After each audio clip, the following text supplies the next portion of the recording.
Hey everyone, I'm Drex, and this is the 2 Minute Drill where I do three quick stories twice a week, all part of one great community, the 229 Cyber and Risk community here at This Week Health. Today's 2 Minute Drill is brought to you by Order, the asset inventory and intelligence platform. Did you know that you can know everything about everything on your network, every vulnerability, every risk, every user, everything in real time? You can find out more at order.net/healthcare. That's ordr.net/healthcare. Thanks for joining me today. Here's some stuff you might want to know about. Way back in 2010, I was at a conference and I met one of the folks from 23andMe, and they told me what they were doing and how I could find out all kinds of cool stuff about my health and my background through a simple test that I could do at home. And they gave me a coupon for a free test kit. So I did it and I got my personalized reports, and it was pretty cool, pretty great insight.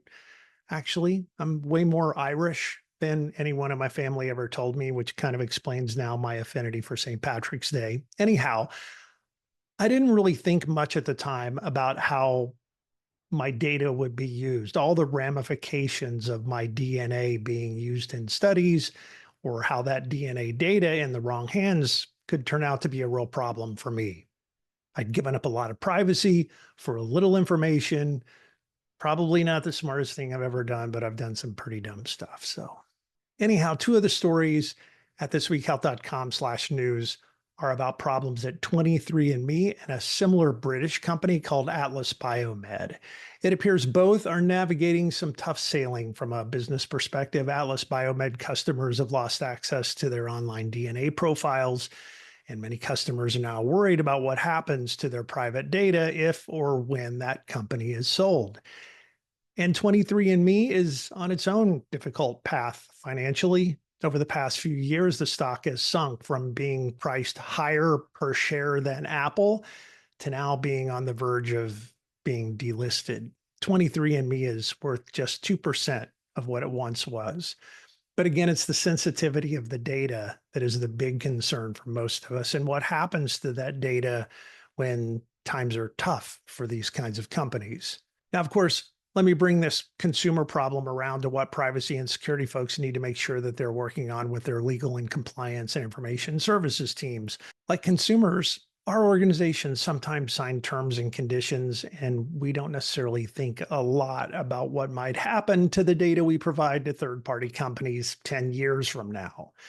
We're busy. We're trying to accomplish the mission. We have pressure to get things done. But this story is a good reminder that as a healthcare organization, you need to make sure those terms are what you want and not what the third party wants. Make sure you address things like specific cases where your data can be used and where it cannot be used, like for training AI models. That's become a big deal recently. And if that's something you don't want to be involved in, make sure that your contracts say that. Or putting limits on how long they can hold or use the data you've provided, and having them provide attestations that they've actually deleted the older data from their databases and their backups once they've hit that time limit. And specific language around how your data will be handled should the company merge with another or be sold. And of course, you probably already have language around when and how you'll be notified in case of any suspected data breach or cyber event at that third-party company.